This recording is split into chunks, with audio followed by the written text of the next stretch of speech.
Саламатсыздарбы урматтуу угуучулар. Бул эки дарыгер аттуу медициналык аудио подкастыбыздын кезектеги эпизоду. Бүгүн кесиптешим Бегимай экөөбүз конокко Бишкек шаарынын номер 6 тиш дарылоо бетепканасынын бөлүм башчысы Чолпон Болотовнаны конокко чакырдык. Саламатсызбы? Саламатсызбы биздин кесиптешибиз. Саламатчылык. Бүгүн сиздер менен тиш боюнча маек курабыз.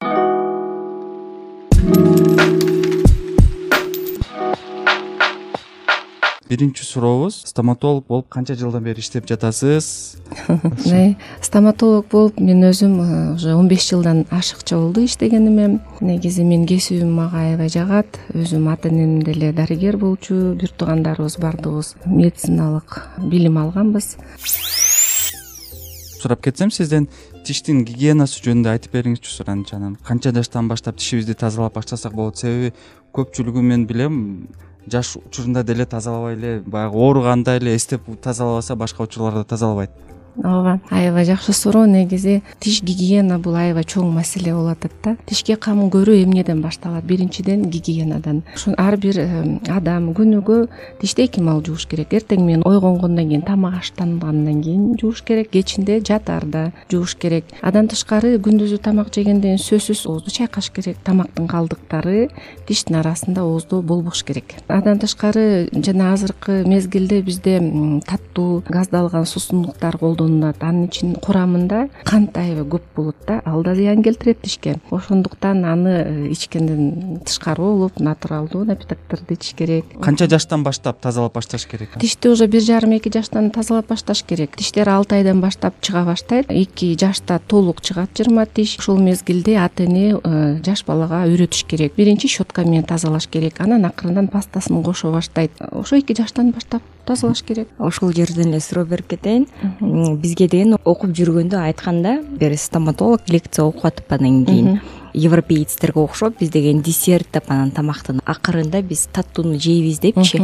А негизи деген туурасы таттуудан кийин анан тамак ичкен туура болот депчи, тишке зыянына жараша деген да. Ошол жөнүндө айтып берсеңиз. Бунун айырмасы жок. Негизи Европада ошо биринчи, экинчи анан десерт деп жеп келе берет. Маселе эмнеде? Ооздун ичинде тамактын калдыктары калбаш керек. Щетка менен биз деген ошо тамактын калдыктарын тазалап чыгабыз. Ал тазаланбаса айырмасы жок. Таттуу, ачуу кандай тамак аштын калдыгы. Ошонун ичинде микробдор көбөйүп, кычкылтектер тишти, анан кийин кариес пайда болот ошондончу. Таттуунун составында кант бар, курамы кант, анан ошол кариести алып келет деп ошол сөзү. Бир жылда канча жолу кайрылыш керек тууралуу дагы маалымат айтып кетиңиз. 2 жолу деп бул сөз.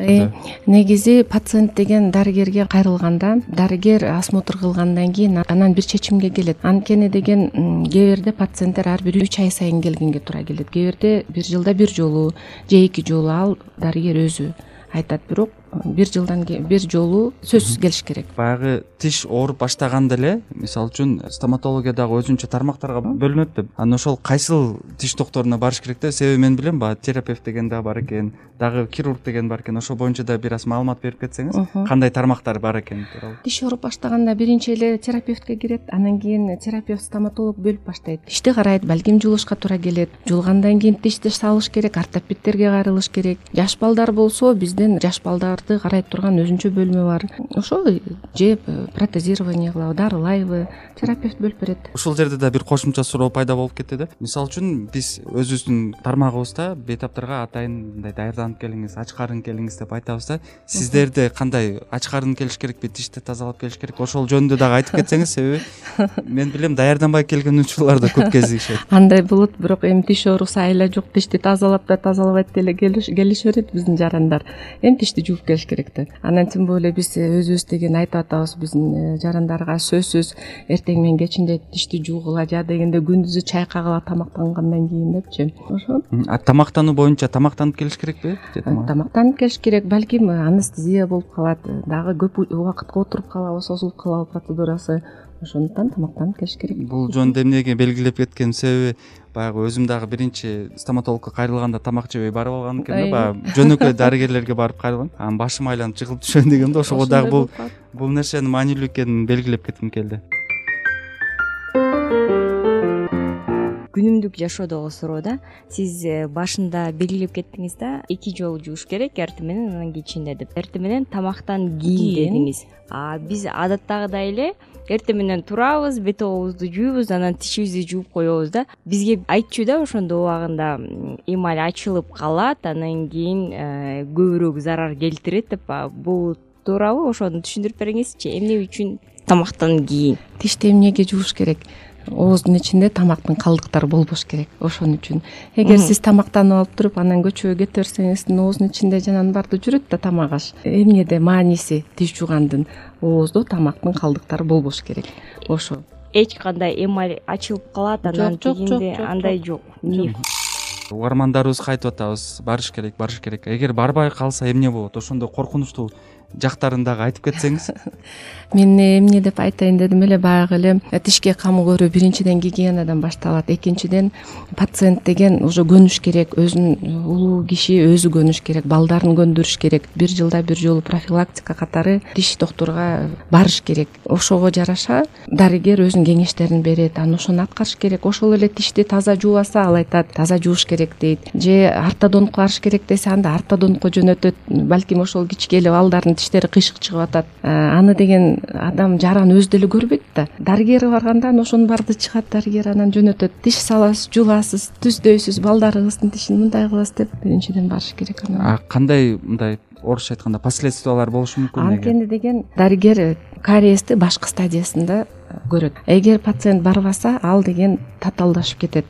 Пульпит, периодонтит болуп кетет. Анан пациент диагнозу татаал боло берсе, дарыланыш да кыйын, убакыт да кетет. Анда баягы биздин улгайган ата-энелерибиздин көпчүлүгү жасалма тиштер коюп, анан тиштер түшүп калган учурлар бул өз убагында кайрылбаганын себеби болуп чыгат. Ооба, өзүнүн убагында кайрылбаган себеби. Ошон үчүн биз жаштарга кайрылып кетсек, ошо убагында барганга аракет кылыңыздар. Себеби тиш деген абдан маанилүү. Баягы ооруганда мен өзүм билем, бул чыдатпай абдан кыйналасың да, ошондуктан убагында барасың. Ага жеткирбейли, убакытында барыш керек да. Мен дагы бир нерсени белгилеп кетем. Баягы медицинанын башка тармагына салыштырмалуу, ошо тиш боюнча менимче жарандар бир аз аң сезими кандай мамиле кылуу тууралуу бир аз жогорураак деп эсептейм. Себеби бизге, мисалы үчүн мен жалпы хирург болсом, бир жылда бир жолу келиңиз десем, оорубаса келбейт да. Тиш докторлорго сөзсүз түрдө бир жылда бир жолу же 2 жолу кайрылып турат. Бул деген жакшы көрүнүш деп мен ойлойм. Кийинки биздин бир сурообуз. Бизге көптөгөн дарыгерлер келип атат да, ар кайсы тармактагычы. Анан ошолор көп ооруларды айтып атканда айтып калышат. Генетикалык, тукум кууганы депчи. Ошо стоматологияда, мисалы үчүн ата-энесинин тиши көп кариес болгон же болбосо эрте кариес түштү, анан баласындагы тиши начар болот, анан слабый тиштери болот деген түшүнүк туурабы? Туура. Анан кийин ата-энесинин тишин деле баласы тартса, аны деген кайра эле адамдын колунда да. Тишти жууп, туура тамактанса, рациону туура болсо, анда ошол эле тишти жашынакай өмүр бою ошол тиш менен чайнап жүрсө болот да. Аракет кылыш керек ага. Профилактика түрдө дарыгерге барыш керек, рационалдуу тамактаныш керек, тишти жууш керек. Тишти жууш керек деп калдыңыз. Канча мүнөт жууш керек? Тишти 2-3 мүнөт жууш керек. Мисалы үчүн 30 секунд болсо бул мындай для галочки эле болуп калат турбайбы анда? Анын үчүн ыкмалар бар. Бизде жана оңдон солго эле монтип эле жууп атпайбы? Жок. Тишти деген узун, туурасынан жууйт, өйдөдөн ылдый шыпыргыдай кылып, өйдөдөн ылдый жууйт, үстүңкү жаактан баштайт, ылдыйкы жаакка түшөт. Андан тышкары анан щетка паста менен тилдин үстүн да тазалаш керек да. Ошондой мурдагы системаны айтып кетким келет. Ар бир мектептерге профилактика катары дарыгерлер барчу, стоматологдор. Ошондо үйрөтүлчү. Мынтип тишти мындай жууйт деп атайын плакаттарды илип үйрөтчү да. Азыр деле мисалы үчүн биздин поликлиникага караштуу мектептер бар. Биздин дарыгерлер барат, балдар менен профилактика түрдө сүйлөшөт, үйрөтөт ошонун бардыгын. Анан бүт аймактарда ошондой болсо деп мен каалайт элем да. Тилекке каршы аймактарда баягы дарыгерлердин жетишсиз болгондуктан менимче ошо бара албай калган учурлар көп кезигип жатышат. Ооба, эгер мисалы үчүн жаран поликлиникага поликлиникага бара албаса, ошол эле мектепке дарыгер, стоматолог бир айда бир жолу, балким же жарым жылда бир жолу барып лекция окуп турат. Ошондой кылса болот, профилактика катары. Демек достор, тиш жуунун дагы өзүнүн эрежелери бар экен. Андан тышкары, мисалы үчүн бизде маани бербейт, ошол эле тиш щеткаларды 2-3 ай сайын алмаштырып туруш керек. Тиш щетканын да түрлөрү болот, шицинасы жара жумшак, катуу болот, орточо болот. Анда баарын караш керек. Ошол эле зубной пасталар бизде профилактический паста болот. Кээ бирде ошол эми лечебный пасталар болот. Ошону да карап анан кийин колдонуш керек. Анын баарына маани берилбейт да. Зубная паста деген бир суроо жаралды да мени дагы. Пастанын аяк жагында мындай бир линия болот да, кызыл, анан көк түстүү, анан кийин жашыл түстүү да, анан эмнеге деп ойлонуп койдум эле. Курамына жараша. Эгер кызыл түстүү эме болсо, химикалык заттан турат бул паста, жалаң. Жашыл болсо өсүмдүктөр кошулган заттар. Ошого жараша болот. Зубной щетка боюнча дагы айтып кеттиңиз, 2-3 айда бир жолу алмаштырып туруш керек депчи. Угармандарда менимче бир суроо жаралышы мүмкүн да, бизде андай акчабыз жок депчи. Бирок мен ошол нерсени айтып кетет элем. Биз ошол акчаны обедке, түшкү тамакка деле кафеге барганда коротуп коебуз. Ошондуктан эгер ден соолугубузду ойлойбуз десек, сөзсүз түрдө бунун акчасына карабай алмаштырып турушубуз керек. Ооба да. Анан кийин тамак аштануу бул оозон башталат да. Адам ошо тамакты кандай чайнап, майдалап, анан жуткандан кийин ашказан, калган иштечү органдар будан эметет да. Тиши кандай болсо, демек ички органдары дагы жакшы иштебей калат. Эгер тамак жакшы чайналбай, чоң бөлтөкчүлөр менен жутулса, анан кийин байкуш тиякта ашказан кыйналбайбы? Ооба. Мен бүгүнкү күндөгү акыркы суроом бар эле, бере турган сизге. Стоматологко барганда тиш тазалоо учурунда жанагы медициналык аспаптар кандай деңгээлде тазаланат, анан атайын ошо протоколдор барбы деп ошо сизден дагы бир сурайын дегим эле. Ооба.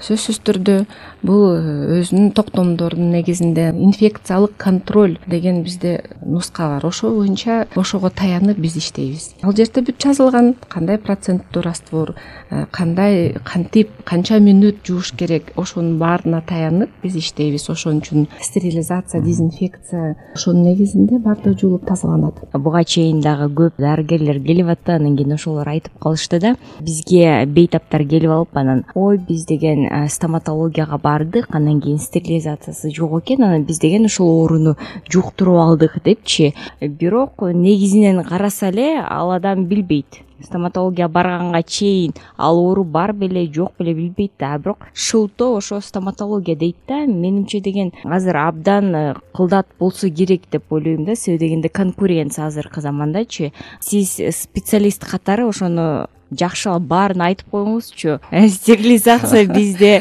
как положено болот? Бизде стерилизация, дезинфекция бийик деңгээлде. Заманын талаптарына жараша биздин саламаттык сактоо министрлигинин токтомдоруна таянып биз иш кылабыз. Эч коркпош керек. Анан азыр баягы мурдатан берген калган ойда жана стоматологдон эле жугат деп жок. Азыр бизде аял заттын баардыгы кайка барат? Маникюр, педикюрга барат. Ошол эле гепатит Б, ошол эле СПИД. Кайсыл жерде кесилип кетсе, кайсыл жерде жана входные ворота болсо ошол жерден эле ооруп калышы мүмкүн да. Бул стоматолог эле эмес. Стоматологдор деген медик да. Анан кийин менимче деген асептика, антисептика деген абдан жакшы колдонулат. Тилге каршы сулуулук салондор эми канчалык деңгээлде стерилизацияны кармашат билбейбиз. Эми сөзүңүзгө аралжуу. Мисалы үчүн мен ойлойм, сулуулук салондорго деле мен эми келтиргим келбейт да. Бирок мисалы үчүн ошол эле оорунун инкубационный периоду бар. Эгер ооруп калса эсептелет. Акыркы 6-айда кайсыл жакка бардыңыз эле? Маникюрга бардыңызбы, педикюрга бардыңызбы эле, баняга бардыңызбы эле, стоматологго же укол алдыңызбы эле деп ошого жараша анан кийин изилденет, жыйынтык чыгат. Ооба, туура айтып кеттиңиз. Себеби бизде көпчүлүгү ошол өзүнүн жанагы анамнез историясын, кантип ооруп калганын тууралуу маалыматын билишпейт. Анан эптей эле ошо бирөөгө күнөөлөп койгондо ошентишет. Ооба, стоматолог депчи. Эгер ушунчалык сиздер стоматологдон корксоңуздар, мисалы үчүн, ага чейин атайын анализдерди тапшырып, менимче, андан соң келип ошол тазалатсаңыз болот деп ойлойм да. Ошо күмөнсүз. Азыр ошого келатышат. Бизде көп жарандар ошондой деле анализ тапшырып келишет. Анан кийин эми дарыланышат корксо. Мисалы үчүн ошол гепатит Б'нын алдын ала тапшырып туруп, анан стоматологко барсаңыздар. Эң сонун чечим. Чоң рахмат Чолпон эже, биздин маекке келип бергениңиз үчүн. Ушинтип биз эки дарыгер подкастыбыздын аягына келип калдык. Укканыңыздар үчүн чоң рахмат.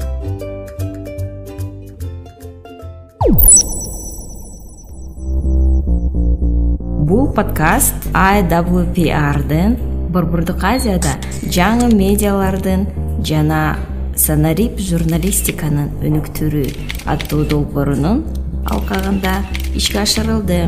Бул эпизоддун мазмуну, көз караштары, ой пикирлери жана алардын чечмелениши подкасттын авторлоруна таандык жана IWPR'дын расмий көз карашына дал келбеши мүмкүн.